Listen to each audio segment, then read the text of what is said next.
Welcome to the School of Wedding Photography. I'm here with Paul Wu, a New York-based photographer who has won numerous awards, including Best of the Best by Junebug, Fearless, and Rangefinder in 2018. Hi, Paul. How are you? I'm doing great. Good. Thank you for joining us. Thank you too. Yeah. How's New York? New York is awesome. Used to be, if you asked me that last year, I probably would have said New York's not that great. But moving here, I love it. I absolutely love it. Yeah. So you've just recently moved? I did. I recently moved about a month and a half ago. It's kind of feels forever, but it's my new home. I still have a lot of weddings in Ohio, so I do fly back every weekend for the next 2-3 months for weddings. Yeah. So. Okay. And what prompted the move? Large life changes. 2018 definitely did start very interesting for me. I think for the good and bad. And then I just kind of found myself,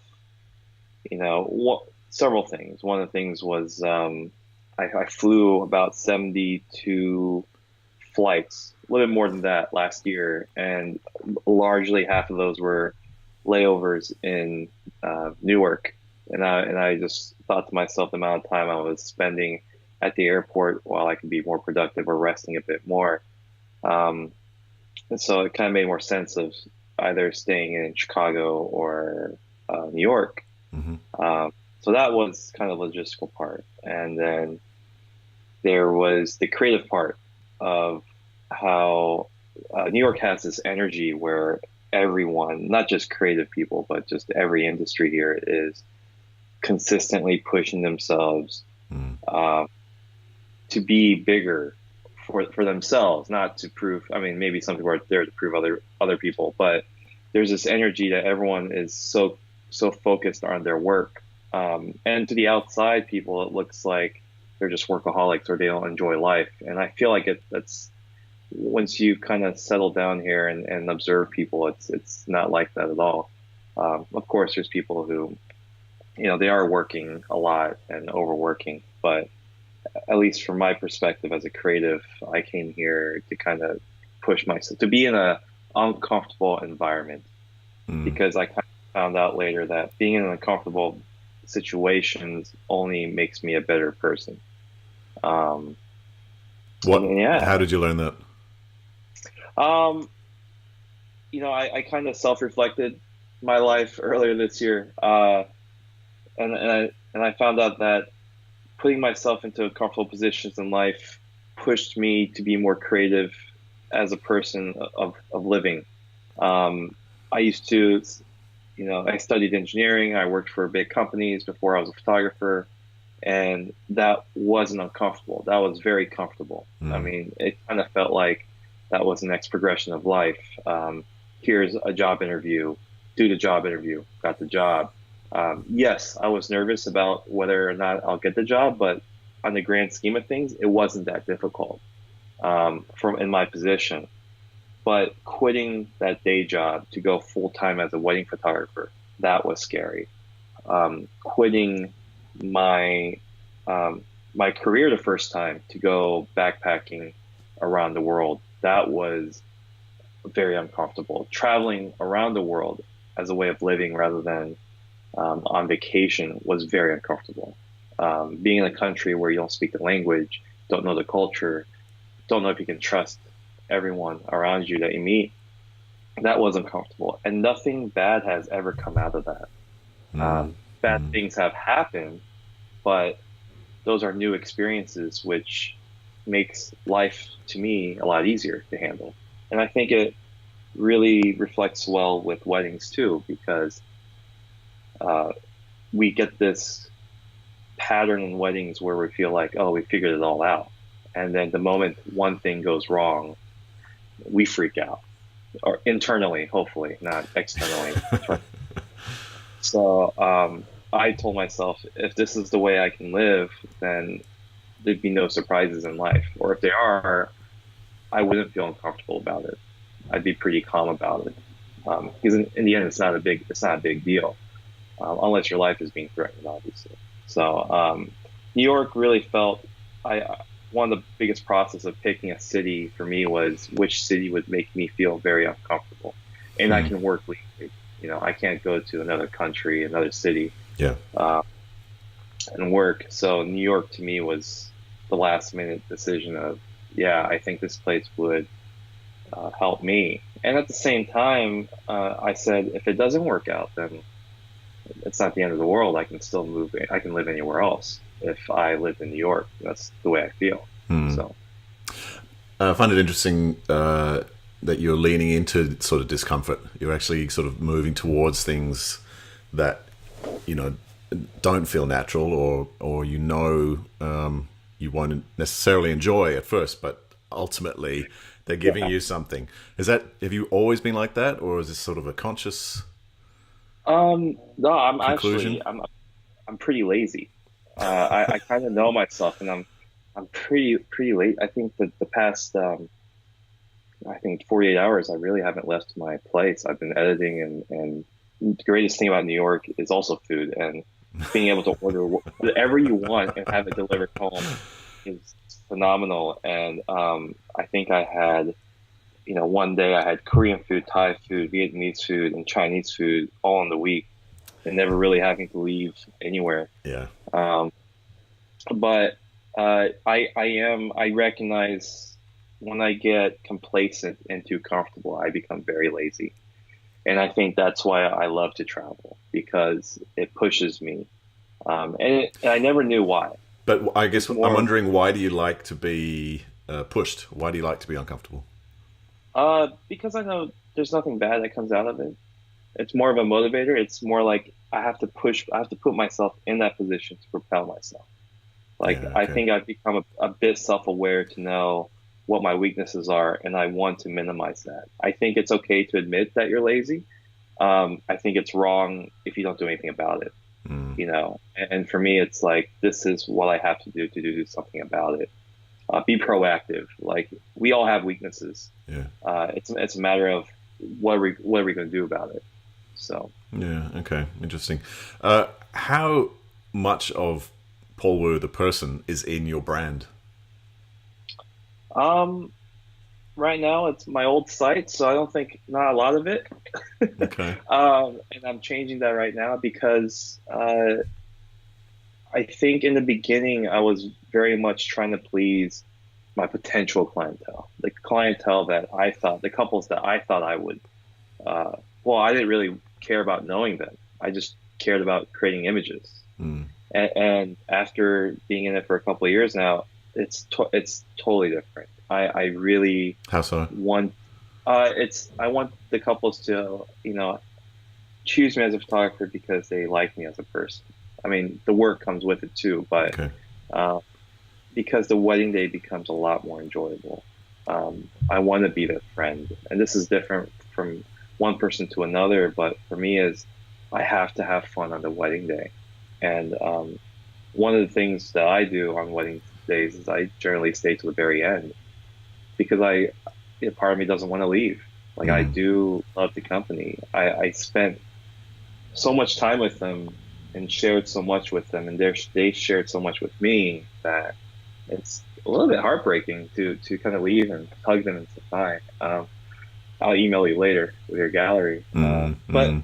but I get to see some of them again, and that's great.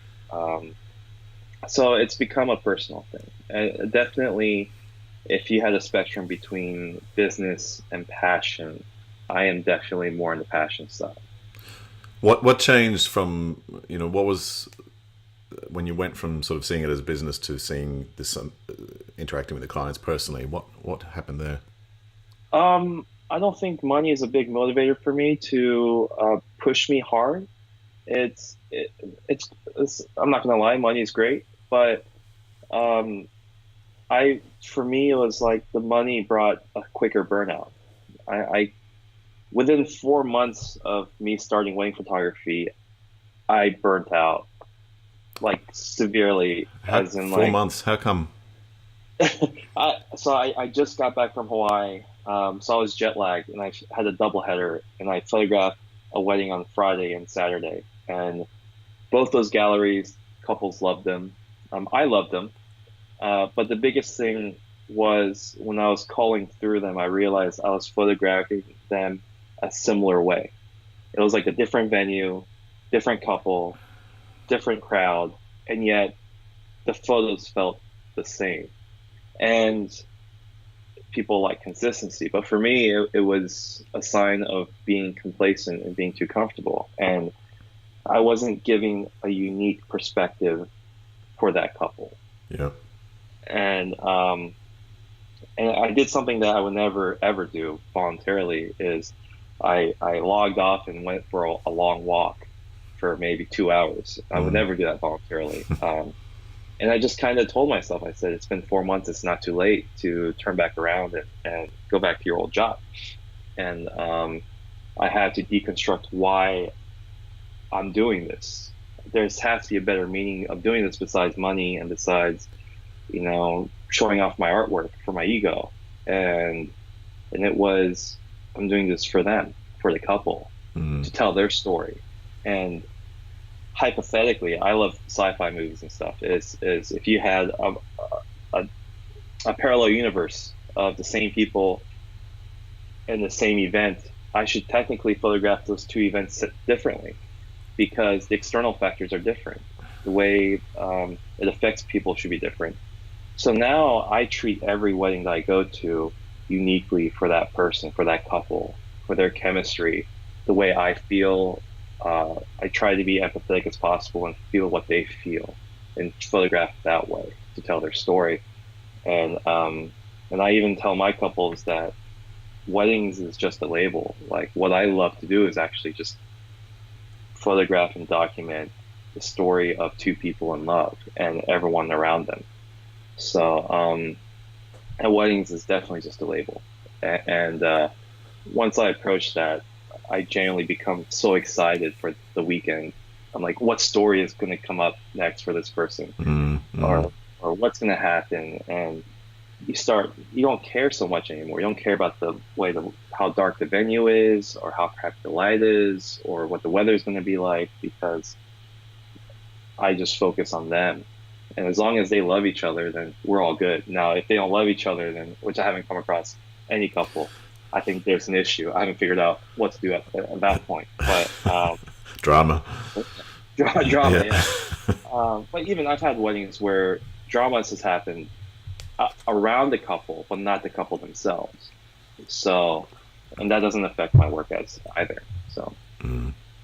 I have photographed a wedding with high drama between the couple, and it's kind of fascinating. Yeah, I'm curious. I don't wish for that to happen. So any future couples watching this, I never don't wish that upon you. Hope you don't book me for that. But like at the same time, my job I'll probably change my mind and focus on just capturing the story because it's still their story. Yeah. So yeah. I hope I don't come across that. Yeah. One of your photos I keep seeing everywhere on the internet, I'm not sure why, it's hit me, is of a little boy in a red jacket and he's crying. Can you tell us a bit about that? Oh, yeah. Wow. The biggest thing I remember is he was kind of a brat throughout the whole morning. Okay. I remember he wanted bread while she was getting ready, and in the back of my head, I was like, "Come on, this is your Mother's Day." And of course, he's young, and I don't expect him to understand this. And I found him funny. I find funny as in a beautiful way. It's their children. It's both the bride's and the groom's son, and they had a younger son too, and they're just really beautiful. They're awesome parents, and that day it was normal. It was fine. He was being a little brat a little bit, which is okay. Understanding that I think he was emotional to begin with about the whole day, and the more and more I understood that, the more beautiful it got. And then the other funniest thing was there's another photo that I took of when he was crying. His brother had no idea what was really going on and was playing around with the ring pillow and just tossing it in the air and just not even watching his mother coming down the aisle. So the large perspective, the wider, if I shot with a wider lens, I thought that was humorous as well. Yeah. But I could tell uh, when the mother was coming down the aisle that, I mean, he was just overfilled with emotion, and I get very emotional too behind the camera, and I joke around when I'm being serious. Is I hide I'm like I'm hidden, so I can do whatever I want. You can't tell, and it was just really beautiful to see him just let his emotions out, and I think it's very important on a wedding day that people be who they are and just express themselves. And and I remember, capturing that image, and I was like, this is it. This is really, this son was made by the groom and the bride, and everything that they did to raise this beautiful child to express himself. I mean, that's to me was like who they are. It's right there, and it's just really. I remember the bride emailed me earlier this year thanking me about the photo again, and I really told her, I said, I did my job. But I think what the credit should really go to is you, because you raised such a beautiful son that like him in tears is really, shows how much love you gave him. Mm. Mm. And I meant that because I thought it was unfair for me to take any credit for that, because what my job was easy, their job was what every parent should strive to do. Mm. And it's kind of hurtful to read all these reviews online, comments online, and it's just sickening how some people are. And I wish they all need hugs. I don't think I'm good enough to give them a hug, but from the concept. But one of the interesting thing is that a lot of people will never know unless I share it. Is not too long ago, later last year, I was at the mall, and I saw them at the mall, and the shopping mall, and I was like, oh my gosh, how are you guys been? And we're great. And my friend, she was like, oh, you're the kid, like the photo, and the son was you could tell he wasn't happy. Mm.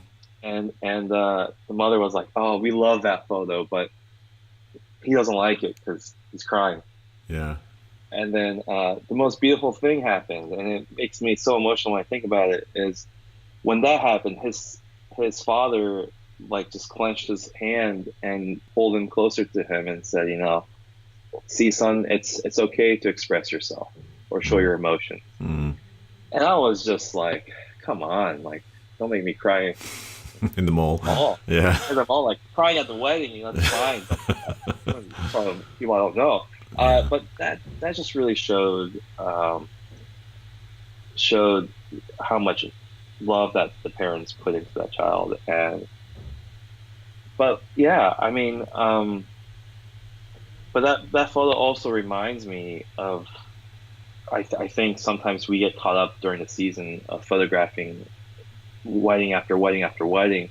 We kind of steer away from what matters sometimes, and that photo was nice to see again and pushed me to go, this is what matters on a wedding day. So what does matter to you on the wedding day? The moments. Everyone talks about certain edits being timeless, or this edit's not timeless, or these portraits are awesome and things like that. But when I ask my couples what photo was their favorite favorite photo, or what photo is the most important to them, it's always been moments. It's always been the photo that wasn't technically perfect, but it recalled nostalgia for them, these emotions that they had, and that's what is truly timeless, right? Like the moments are timeless. Edits, I feel like everyone can have this whole debate. We could probably put two, three photographers in a room and it would be an endless debate. But my stance is, there's really no edit, in my opinion, that's timeless. Um, and that's just my opinion. We can all still be friends if people disagree, but the moments for me is really timeless. And so I try to focus more on the story that's happening with the couple and around the couple. And I say that too because I think when we first start wedding photography, we focus too much on the couple. Mm. And I try to position myself in the shoes of the couples themselves, and I'm like, man, if I receive 600 to 1,000 photos of myself, I'm gonna be pretty tired. I mean, let alone a video of myself, it's cringeworthy for me. So, but everyone at the wedding is there for a reason, and even though they're not the ones, writing the check to us or paying us money or interacting with us, they are so important to the couple that they're there. Mm. For some people, picking 50 people or 100 people or 200 people is very difficult, and there's a thought process, and they invest a lot of time into this. And I think, at least for me, when I first started, I was very selfish, and if a guest came up to me and asked me a question, I'd be pretty bothered by it. Like, who are you? Mm. And now for me, it's like my mindset's different, and I'm like, wow, they're there for a reason. They love the couple, and even I think one of the most controversial thing we could talk about is Uncle Bob's and grandparents and parents with iPads and phones, and we get so angry. I think as a collective of photographers, we get very angry about that. But I try to spin my perspective and go, they're there because they care. Yeah. They're capturing it because this couple means something to them.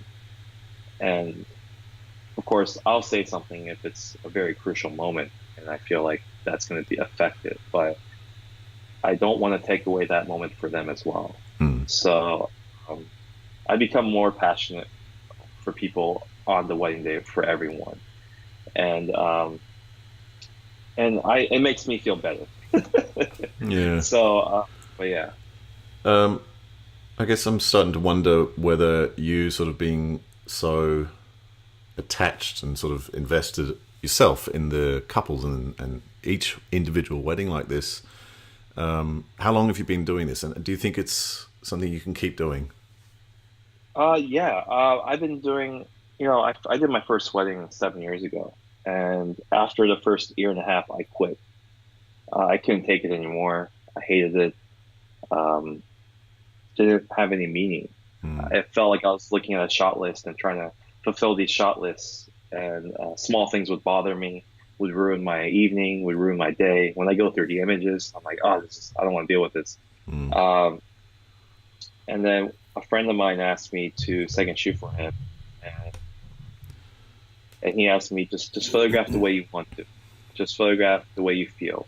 And when I did that, I came back home full of energy. Like I was excited.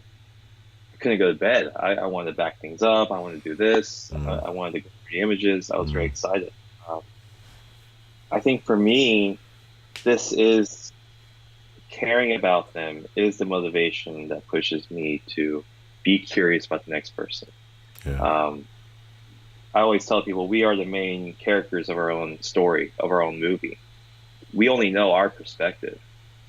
And if you think your life is so complex or you've gone through a lot of ups and downs, imagine all the other people that you interact with that they have a complex story as well. Mm. And essentially we're judging them based off of a small percentage of their life.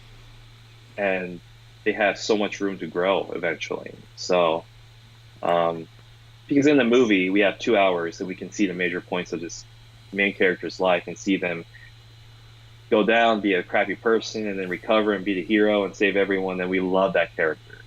But we, in real life, we don't have that luxury or time to do that, and we don't give the chance of people to do that. So, I think in the wedding day, it's one of the most important points of their life, where they're so happy, everyone is there for them most of the time, and they're excited. They're genuinely excited. and to have the privilege to actually get the VIP access. That's the way I see it. Is that this couple is giving me this opportunity. They're giving me this trust already. They trust me already. They want me close by. They want me to be the witness of them interacting with everyone they love. I mean, holy crap! Like you go to most concerts, band doesn't even know who you are. You think you're lucky. You're up front photographing them, and then after 3 songs, they kick you out. Mm. But this couple is like stay with us for the whole day. Mm. Um, so I think that's the drive, and I do. That's the drive as a passionate side. As an artist, I am very curious of what I can produce that day. Um, what image will I make? What will I see? And there's this sense of urgency slash panic that helps me, but also I want to like impress myself. Sometimes I feel defeated at the end of the day artistically, and then I go through my photos and I'm like, oh, did I Mm. do that? Mm. Oh, and I impress myself. Or not all weddings are going to be like that, but when it does happen, it's incredible. And it's just like more of a reassurance of like you should trust yourself too. Yeah. So yeah, You but mentioned. yeah. Sorry, go on. Oh no, that's good. You mentioned earlier you're redoing a website, and Yes, are you putting this sort of new approach or this philosophy into the site, the branding of the site? absolutely. My logo's the same. Everything's the same. I think my logo's perfect. Um, Mainly because the guy who designed it's awesome. But I want to be more me. Um, I want to have, I want the voice of the website to be who I am, not who I should be. Mm. Um, grammar is important, spelling is important. I understand that, but I remember one time a friend of mine saw one of my emails I sent to a couple of mine, and it had like a million exclamation marks, and they said that's unprofessional. And yes, I've done writing courses and all this stuff, and yeah, it seems unprofessional, but that's who I am. I write with emojis and exclamation marks. Mm. And it wasn't until later that a bride said, one of the reasons why I chose you. And I said, why? She goes, every email that we sent out and we got responses back felt too manufactured, too professional. Like we couldn't have fun with them on the wedding day because they're too proper. Mm. But you sounded fun, and it sounded like someone we wanted to spend time with and have fun with. And I was like, yeah, that's the couples I want. Some people might want proper couples and higher end weddings where or very articulated people, sure. But I don't want, when I give direction to a couple and I don't choose the right words because I'm also my mind's going like 1,000 miles per hour. I don't want them to judge me because of a word I mispronounced or my grammar was incorrect. Mm. Mm. I want them to kind of get the picture of what I'm saying. So my site, even the wording is more of a flow. I know some people when they text their friends, they text and then they reread their sentence and change everything, and their friend is seeing the 3 dots, like what's this person writing, and it's just a sentence. I just write a stream of thought. Like if I mispronounce it, whatever. If I misspell it, whatever. I don't think I'm uneducated, but that's just how I am. That's my way of being honest. Yeah. So my website, I want to be honest with who I am. And also as a business standpoint, that already caters to the couples that can resonate with me. Um, and I want to make it clear to them too that, this is a business, but this is also something I'm very passionate about. Something where I can go to a bar and talk about my work all day long and be happy about it. Um, and yeah, it's just I just felt like the timing was right for that with everything going on. So Everything being. just like new, fresh, be more honest with myself. Yeah. Okay. Get a new setting, and also there's a lot of photos like I said before, we get caught up on photographing so much that we don't take the time to kind of look back at our progress. And Mm. there's a lot. I think my work also has changed from my older work now. I would definitely want to put more moments in rather than epic portraits. Yeah. I'm starting to hear a lot of couples saying, "We loved your epic photos," and then when we ask for a gallery, there's a lot of moments. Like if we saw this first, we would have booked you right away Yeah. instead of Okay. having a process. Yeah. And that makes me kind of click and go, "That's what I want to show them." And the portraits are like a small percentage of the day. I had another couple that said, "Your moments look great. We like your moment photos. Are these staged?" Oh. And I was like, "Absolutely, absolutely not. I don't want to. Yeah. I don't really tell my couples like you have to do this or that, or even I'm very vocal when a bridesmaid is like, oh, the mom should just act like you're there, so you're putting it on. It'll be a beautiful photo." And I would say it looks beautiful for you, but the bride will know that was staged the rest of her life. Mm. So, Mm. Uh, you've achieved a lot of awards, and sort of you're busy as a photographer, which is probably the most important measure. How much failure is behind your success? um, oh man, I think I'm the wrong person to ask that because I think everything's a failure, but in a good way. Like I always analyze every wedding I shoot, and I go, what could I have done better? Yeah. Um, I was talking to a friend about how I grew up in a family where praise was not given often, Yeah. like Yeah. rarely. And it's not like I didn't, my parents, they love me. I know that. It's just, they were more, it was easier for them to tell me, why I failed rather than what I did good or well. And growing up, so compliments were, I just, it's hard for me to process compliments. And even for myself, I kind of just ignore the compliments. I appreciate them, I love them, and I thank everyone for them. But my mind is always constantly thinking, how can I do better or be better? Um, Not to impress others, but for myself. And it's kind of a curse too, because I sometimes it can be tough. I can be tough on myself, or even when I talk to my friends, it's irritating because they would pick one side of a spectrum, and I would play devil's advocate and go, well, what about this other side? What about these factors that you disagree with? And they get irritated because they're like, why can't you just agree with me? Well, Mm. why can't you just agree with me and be my friend? And I always tell them, well, you already have a stance on one point. You already told yourself why you're right. Like, let's challenge that. So I think naturally that's how I am. Um, so and I'm not afraid of failure. I think that's goes along the lines of comfort that I talked about earlier. Is I've I train myself to accept these failures, and it's not about failure. It's about how you learn from that. And I think one of my favorite movies regarding failure is Rocky. And I always ask people, I said, at the end of the movie, and sorry if you haven't seen this movie, anyone watching this, that's kind of your fault. It's been out for a while. But But yeah. but Rocky doesn't win at the end of the movie. Mm. But his energy, it wasn't about winning for him. Mm. And his survival and his love and everything else, it made him look like he was a winner. And the rest of the movie after that, the rest of the Rockies, he wins. But it's not important that he wins. It's more important that he's always constantly learning as a character about his life. And I think in life, failure, I think we're trained too much to be afraid of failure. Like, don't, make sure you get an A, don't get an F. Make sure you succeed, don't fail. But, you know, you have to fail and you have to learn so you don't fail again. And then when you do fail again, it's not a big deal.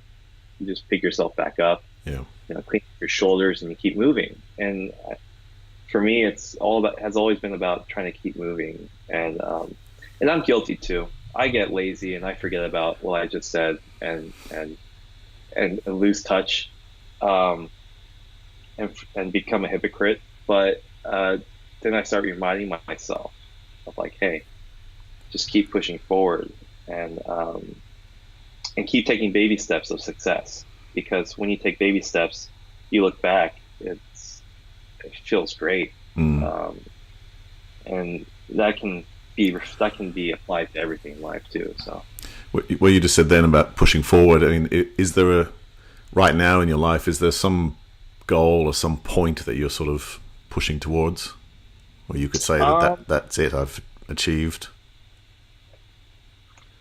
oh, I don't really know. I thought about this earlier today and yesterday. There's like sometimes I feel like, okay, I'm not pushing hard enough, but I tell myself, just keep just keep pushing a little bit more and more. I don't know exactly what I'm trying to achieve. I just know myself. I just want to be better as a photographer. I just want to be better for my couples. There's certain aspects of my business that definitely I can refine better, and I want to work at those. Um, there's definitely things in as a wedding photographer. There's stuff that I can still improve on, and I'm trying to work on those. Mm. Or things that I've lost touch of, and I still want to improve on those. And so that's what I'm trying to focus on. Even workflow, there's things that, you know, one year I'll think my workflow is amazing, and then I look back the next year, I'm like, oh, there's a lot of mistakes from that. So I tweak that. Um, but yeah, there's not for me. I don't know what I'm striving for. I guess survive. I'm in New York, so I guess everyone's trying to survive. Uh, I think it's important as a wedding photographer to consistently adapt and learn and innovate. So for me, it's how can I innovate more? How can I make a more compelling image that can tell a story? Even as a photographer, and I've won awards, I don't. There's a lot of things that I'm not good at, and I can improve on.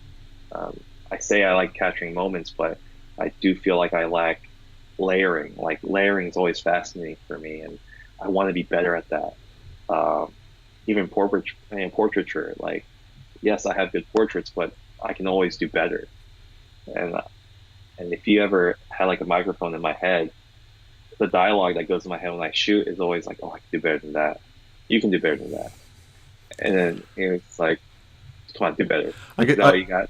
I feel like though you're striving for something. If it constantly if there's this burning interior sort of monologue saying you've got to do better, you've got to achieve, reach. I'm wondering what it is you're seeking. What is it? Um, I think photography in general has made me a better person. Okay. And by default and by relations, being a better photographer to me feels like I'll become a better person. I think in the end, like that's I guess that's what I'm really striving for. Like Mm. like I grew up in a very nice neighborhood. My parents were amazing, and but that also kind of backfired because I had this perception of how life should be or how life everyone's life should be. And then when you start hearing all these stories of people, whether they've been together for 10 years, 2 years, 8 months, six Mm. months, and see their life pan out and see their stories and stuff, it makes me realize that there's no right way of living life. There's life is very interesting. And this perception and being able to photograph that kind of makes me see that and see the beauty of people, see the good in people. Even bad people that come to weddings, I see the good in them because they care. Mm. And as an artist, it's to see. I mean, everything's all intertwined. It seems like all tangents, but they're all tangents as in they're all related. And to me, it's like being a better photographer is also. I also feel like photography is a gift that I have now. It's something that I've practiced where it's a craft that I'm good at compared to people who don't photograph. And this is the thing I can perfect in and I'm passionate about, then why not try to be the best I can be at it? Um, and also kind of also be a role model where I can convince other people that this is, you can do this too. Because I never had that. You know, one of the biggest reasons why I didn't become a full-time photographer was because I was so afraid. I remember someone telling me you should be a full-time photographer, wedding photographer, and I laughed at them saying, "What kind of future is that? Like, I'll be broke the rest of my life." I didn't have faith in myself. Mm. And here I am, and it's all possible. Yeah. And I want to tell people that whether you're creative or you worked hard, that don't believe what other people say when they tell you that you're lucky, because you're lucky where you're at. Like, you worked hard to go be where you're at today. And I think more people need to hear that as well. So, yeah, I just want to inspire others to kind of follow, it doesn't have to be photography. It can just be your passion or anything. And even if it's your passion, you should strive to perfect it. Like, passion will give you a drive, but like perfecting it will, create more value. I think I think that's right. But like, you need more than just passion, and you also need. I mean, some people are born with amazing talent, but I think you're either born with amazing talent, or you can work hard and keep learning and have that value. So Yeah. Do you, in terms of speaking to other photographers or younger photographers, do you do mentoring or workshops or anything like that? I do workshops, not many. I just started. We did one locally in our city, and to me that was really impactful because the city as in Columbus, Ohio, not New Yeah. York. Yeah. It's because I feel like a lot of Midwest people or creative people have a hard time finding inspiration because we don't have beautiful mountains or beautiful venues. I mean, we have good venues, but very limited amounts of venues. Yeah. And after a month, it's the same thing. And we have this online presence where we see people with mountains. We see New Zealand, Australia is beautiful too, and just Iceland, and it's unfair, but I do want to inspire. And also, like, even when I first started, I only had a limited amount of exposure to education. And then the photographers that were in my area didn't really have the time to share their knowledge because they're busy as well. Mm. So yeah, it was great to have. We did a workshop there. I'll be speaking at Mystic as well next year, which I'm very excited about.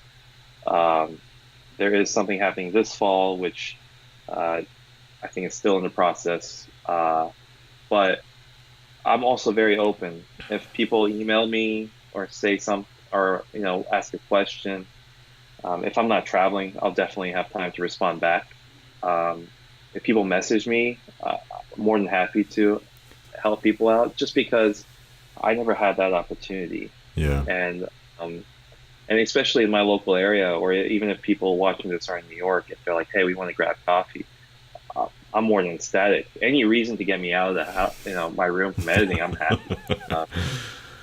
And I know some people are like, "Well, you should outsource it and have more time," but I enjoy the editing process. But like, yeah, for me, it's just that. And then, like, when I travel, I try to meet other creative people, and it's also out of my comfort zone to meet strangers, but it's a good practice for me. And I want to hear people's stories.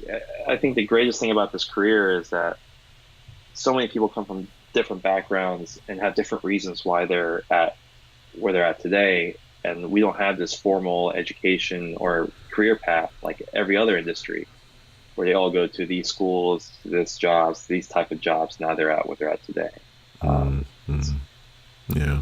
What, when you do speak to other or younger photographers, what sort of questions are they normally asking you? I think because my branding looks like destination weddings. I say that because I do love destination weddings, and a third of my weddings are. They ask a lot about how I book those, and then the answer that I give. And it's funny, I had this question asked me today. I told them, I said, if you really want to go to a place and photograph, then you have to go there first. You have to show the world that you can handle it. And it's a really silly thing, because I know if you're a great photographer and you've never been to a location, you're going to kill it out there. But the reality is, everyone's so talented. Mm. There's so many talented photographers, um, and I say this like no one is better than the other for the most part, in my opinion. There's great photographers everywhere in the world, and they can all photograph Iceland. It's just you have to trust the client. You have to have your couples trust you Mm. that you can photograph it, and that's been the case everywhere I've photographed. I've been there on vacation or went there for myself and photographed, and then people understood. Oh, he knows the logistics and he can handle that environment. It's And proof. It's proof that you can do it. it's yeah, and I Yeah. tell people, some people like to spend hundreds of dollars in advertisement. You can, this is your way of advertising, is spending that money going over there, and yeah, let's just prove it. Mm. Uh, yeah. Uh, so they ask you a lot of sort of destination related. Is it how to be? How do you become a destination photographer? Yeah, more like how can you become a destination? How do you book? How do Yeah. you find your clients? Yeah. Uh, I think I feel like I'm a disappointment when it comes to that question because they go, "How do you find your clients?" I'm like, I don't really know. Mm. I just post on Instagram, word of mouth. But I do know to the extent that I would normally, when I travel somewhere, I will stay longer or travel around there and find couples. And there's this thing about not photographing for free. Yeah. And I agree with that to an extent. I think if you're smart about your relationship with people and the value it can bring, it's not necessarily free. And also, it gives you an opportunity to be creative and push yourself without having an expectation of deliveries, of certain deliveries. Mm. So you can try new things and experiment. And I do that. A lot of my bookings overseas was because I took that risk. I went like 2 years ago. I went to Europe for myself. I said I'm just going to go for a really stupid reason. I love food, so I booked a flight to Paris just to go to a bakery and eat and just edit on the send and just relax because the flight was ridiculously cheap, and I had no weddings booked that weekend, and I just last minute I was like, oh, I kind of want to photograph someone. So I found a couple that were on their honeymoon and photographed them in Paris, Hmm. and then photographed a friend in Amsterdam, and then I found a couple online. We met for coffee and hung out in Copenhagen, and it was. I think the photographing part is because I enjoy photographing, but also it was also a way to make new friends too, Hmm. and to hear their story and one of the things people don't talk about destination wedding photographers, especially when you're not a husband and wife team or a team, is it's really quite lonely. Yeah. And it's nice to have someone that you can have a relationship with and talk to and just share the experience. And that's the thing that a lot of people don't talk about destinations. It is quite lonely sometimes. How do you overcome But that? um, just listening to music a lot. Yeah. No, there's moments where I do enjoy being alone and photographing, exploring, and making my own decisions without compromising. Um, it's always like you can't always win kind of deal. Uh, Now when I photograph weddings, it's not a vacation or an exploration time. It's honestly I'm there for the couple. The couples come first. Uh, I hope that the new generation of destination photographers put their couples first and then the destination, because I feel like sometimes it's easy to want to shoot a wedding because of the destination and the couples come second. Uh, and being a destination wedding photographer is not about can you photograph this beautiful place. It's the back end. Can you explore efficiently? Can you understand the lighting, the different lighting? What happens when your flight fails? Do you have a plan or backup? What if your gear doesn't make it? If you make that mistake of checking your gear, or your gear is damaged, you know the rules, that country's custom rules or their culture. You know all the scams that are happening. There's a lot of things that most people don't really want to think about. You know, you have a location and everyone thinks if you fly into that country, that's it. That's the easiest part. Flying into a country is the easiest part. Finding a trustworthy transportation to go from point A to point B within that country, that's difficult. Um, and also overall sense of awareness and safety, I think is very, very important. Mm. So there's a lot of factors that's more than just photographing that couple. Um, and there's cases where I photographed a couple in the middle of a street, a dangerous city, and I felt a hand come across my camera body and someone was trying to steal my camera off of me. You know, things have happened. Mm. Or I had a flight from Cuba and my flight got delayed and I missed my connection flight. So I flew into another city 3 hours away, rented a car and came back home. You know, there's you got to have a plan. And I even say I always when I go back to Ohio, I always come a couple days early or a day early, give me enough time to rent a car to drive over. So I think destination weddings is more than just going there and photographing a couple. There's a lot of other things that come with it as well. Mm. So, Mm. yeah.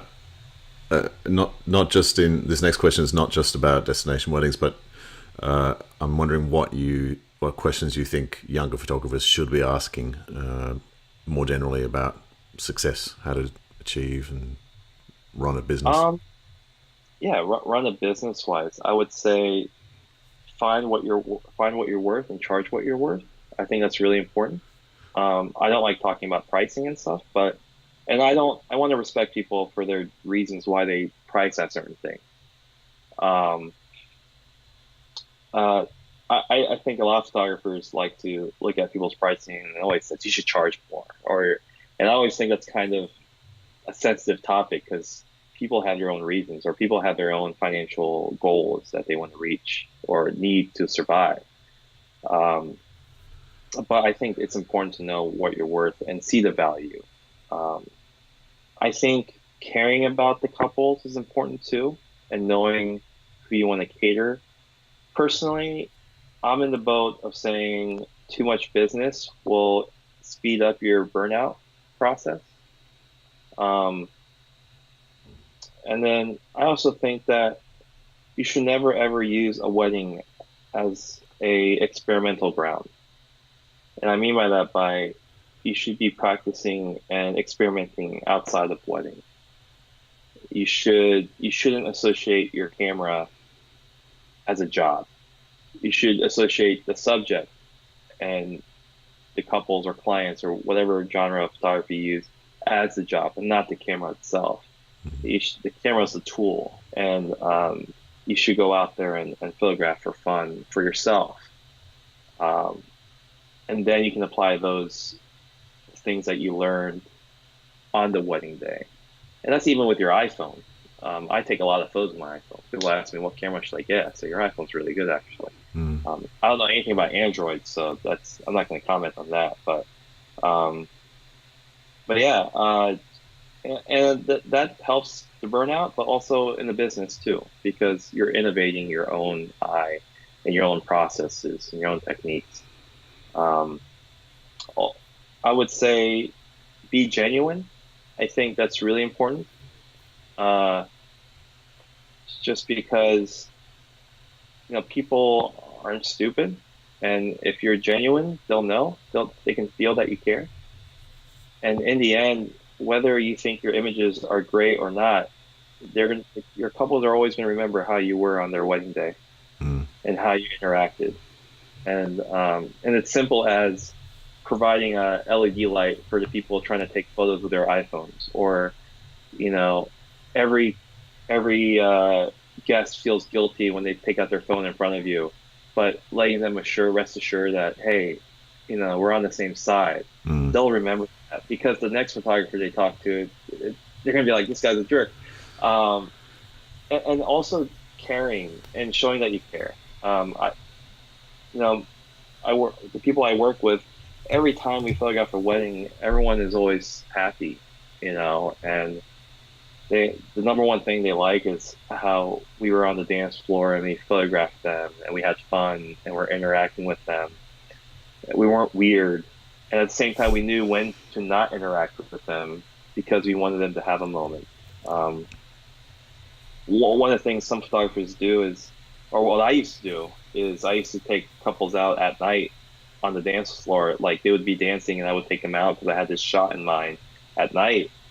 And what I've realized is sometimes if you take the couple away from the dance floor, their dance floor dies Mm. and people start leaving. And so now I started not doing that because, they worked so hard to get to this point. They drank so much to get to this point. So, and just understanding your couples. Not all couples are like that. Some couples do want night shots, and that's great. Um, but I think genuinely caring, people will see that and know. I'm excited to see what happens in the next couple of years because I think a lot of people are comparing this generation of photographers with the old photographers that weren't interacted as much Mm.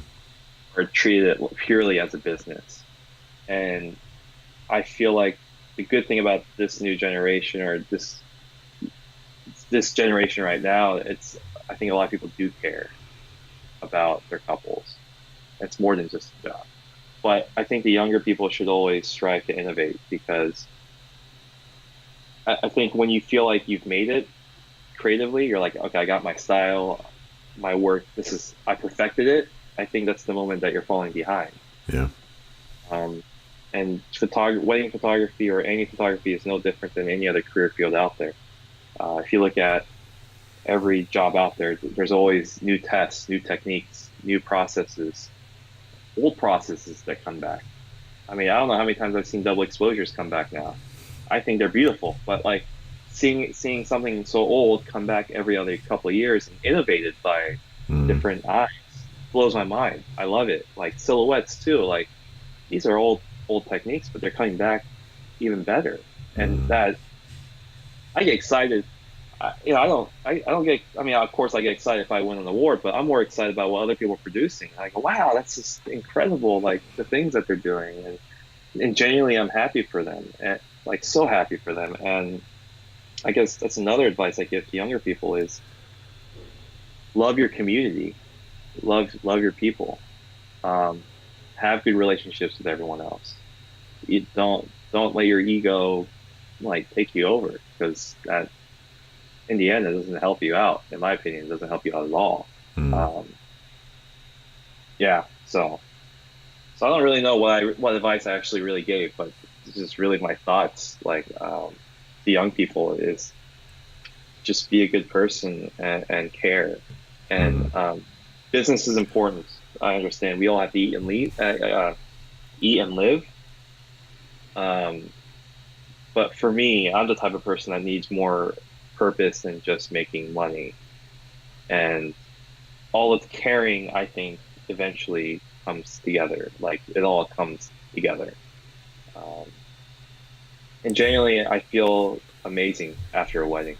So Yeah. So it's got a good effect on you as well. yeah. Yeah. What are you looking forward to?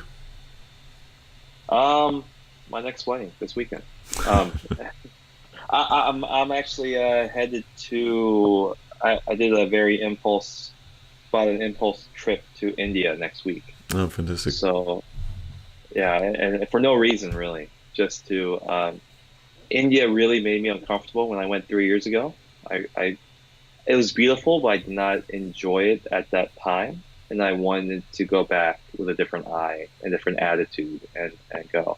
Um, and also as a photographer, I mean, I had some amazing photos I loved when I went there, but now I'm like, oh, I'm better now. Let's see what I can get. Um, Also, I do film photography as a hobby because I never did film growing up. Um, so to give me the opportunity to shoot film over there, I think I'm very excited for, and not think about weddings. I don't have to worry about couples or anything. This is purely selfish trip to go and Yeah. explore. Yeah. Um, it's a busy season for us right now, so for me, it's kind of a nice break, and then come back. So that's kind of what I'm looking forward to. But yeah, in the end, I'm excited about New York. I haven't marketed here. Um, I should be a better business person and market better, but it's okay. I'm okay with that. I know where my faults are with that, and I'm working on those. So, but overall, like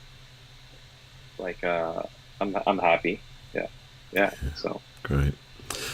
Paul, thank you. That was a great interview. I really enjoyed listening to your insights. thank you. Yeah. If people want to follow you online, where are you mostly found? Instagram, Yep. Wandering Woo. That's probably the easiest thing. I'm not. That's about the most active place I am. Even messages and stuff, Yeah. Okay. or even my website. People can email me there as well. Is But yeah. the address staying the same with your new Oh, absolutely. site? Yeah. Yeah. Yeah. Okay. Yeah. So, Okay. Thank you, Paul. well, thank you. I'll talk to you Yeah. soon. Take care. Talk to you soon. Bye.